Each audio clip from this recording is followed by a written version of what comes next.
जयपुर राजस्थान की राजधानी और कलेक्ट्रेट के बाहर ऐसा मंजर जिसने सिर्फ पुलिस की तैयारियों पर नहीं बल्कि सरकार के दावों पर भी बड़े सवाल खड़े कर दिए। जिस भीड़ को रोकने के लिए बैरिकेड्स लगाए वो बैरिकेड्स कुछ ही मिनटों में बौने साबित हो गए। जिस मार्च को सीमित करने की रणनीति बनाई उसने पूरे शहर की धड़कनें तेज कर दी। भगवा झंडों का समंदर, हजारों लोगों का हुजूम, यूजीसी रोल बैक के गूंजते नारे और पुलिस के साथ लगातार धक्का मुक्की।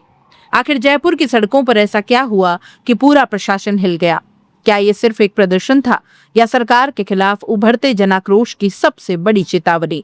चलिए देखते हैं जयपुर कलेक्ट्रेट से सामने आई वो तस्वीरें जिन्होंने पूरे राजस्थान की राजनीति में हलचल मचा दी। राजस्थान की राजधानी जयपुर में सोमवार को यूजीसी रोलबैक की मांग को लेकर निकली विशाल रैली ने पूरे शहर को जैसे थाम दिया। श्री राष्ट्रीय राजपूत करनी सेना के राष्ट्रीय अध्यक्ष महिपाल सिंह मकराना के नेतृत्व में करीब 800 किलोमीटर की पदयात्रा पूरी करने के बाद हजारों की संख्या में समर्थक जयपुर कलेक्ट्रेट पहुंचे। प्रशासन ने पहले से सुरक्षा के कड़े इंतजाम किए थे। जगह जगह बैरिकेड्स लगाए गए, भारी पुलिस बल तैनात किया गया, लेकिन जैसे जैसे भीड़ आगे बढ़ी पुलिस की सारी तैयारियां कमजोर पड़ती हुई नजर आईं। रैली जैसे ही कलेक्ट्रेट की ओर बढ़ी, कई जगह प्रदर्शनकारियों और पुलिस के बीच तीखी नोकझोंक हुई। प्रदर्शनकारियों ने बैरिकेड्स हटाते हुए आगे बढ़ने की कोशिश की, जबकि पुलिस लगातार समझाइश देकर उन्हें रोकने का प्रयास करती रही। कुछ स्थानों पर हालात इतने तनावपूर्ण हो गए कि प्रशासन को अतिरिक्त पुलिस बल बुलाना पड़ गया। इसके बावजूद भीड़ लगातार बढ़ती चली गई और कलेक्ट्रेट परिसर के चारों ओर भगवा झंडों का सैलाब दिखाई देने लगा। प्रदर्शनकारियों का कहना था कि उनकी ये लड़ाई किसी एक संगठन की नहीं बल्कि पूरे सवर्ण समाज के भविष्य और युवाओं के अधिकारों की लड़ाई है। उनका आरोप था कि यूजीसी से जुड़ा नया कानून समाज में भेदभाव पैदा करेगा और प्रभावशाली छात्रों के भविष्य पर सीधा असर डालेगा।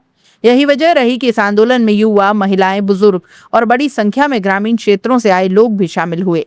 इस पूरे घटनाक्रम का सबसे बड़ा सवाल पुलिस और इंटेलिजेंस सिस्टम पर खड़ा हुआ। प्रशासन को पहले से रैली की जानकारी थी, फिर भी भीड़ का सही अनुमान नहीं लगाया जा सका। प्रदर्शनकारी बार बार अपना रास्ता बदलते रहे और पुलिस कई बार उनके पीछे दौड़ती नजर आई। जिन रास्तों पर सुरक्षा घेरा बनाया गया वहां से हटकर भीड़ दूसरे मार्गों से बढ़ गई। इससे साफ दिखा कि रणनीति और जमीन पर मौजूदा हालात में बड़ा अंतर था। कलेक्ट्रेट के बाहर लगातार यूजीसी रोलबैक और हम अपना हक मांगते हैं, भीख नहीं जैसे नारे गूंजते रहे। प्रदर्शनकारियों ने दावा किया कि उनका आंदोलन पूरी तरह से शांतिपूर्ण है, लेकिन यदि उनकी मांगों पर ध्यान नहीं दिया गया तो अगला पड़ाव दिल्ली होगा। कई लोगों ने खुलकर कहा कि यदि सरकार पीछे नहीं हटी तो संसद तक मार्च किया जाएगा। रैली के दौरान कई प्रदर्शनकारियों ने केंद्र सरकार पर तीखे आरोप लगाए। उनका कहना था कि जिस समाज ने वर्षों तक भाजपा का साथ दिया, आज उसी समाज को ऐसे कानूनों के जरिए नुकसान पहुंचाया जा रहा है।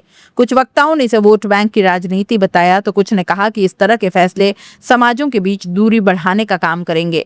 उनका दावा था कि यह कानून किसी भी वर्ग की मांग पर नहीं लाया गया बल्कि इसे थोपने की कोशिश की गई है। हालांकि दूसरी ओर पुलिस और प्रशासन लगातार यही कोशिश करते रहे कि हालात नियंत्रित रहें। अधिकारियों ने प्रदर्शनकारियों से प्रतिनिधि मंडल के जरिए ज्ञापन सौंपने की अपील की। प्रशासन चाहता था कि बातचीत के माध्यम से समाधान निकले और किसी तरह की हिंसक स्थिति पैदा न हो।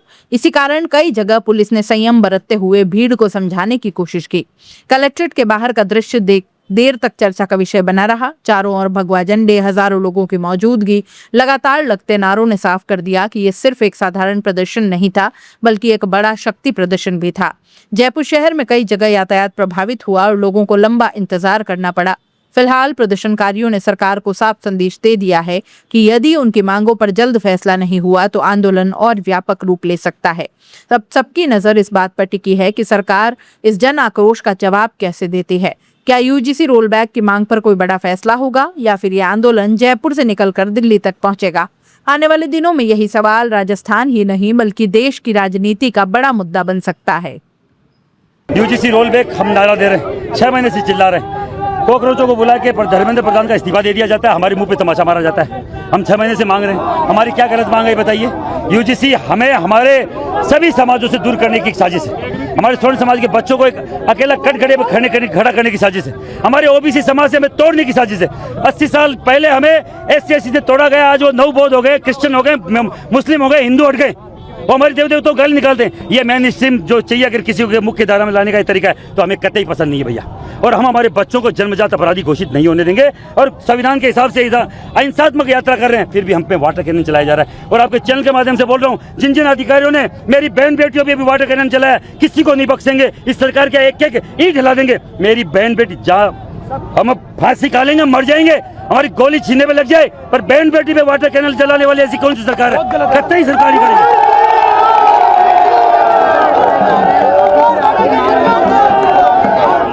साहब सरकार बदलने की औकात रखते हैं, सरकार बनाने वाले हम हैं, वो कौन वोटर हैं। सामने पंचायत राज के नगर निगम चुनाव आ रहे हैं, हम दिखाएंगे इनको क्या है, हमारी ताकत क्या है। दिल्ली घेरेंगे जल्दी।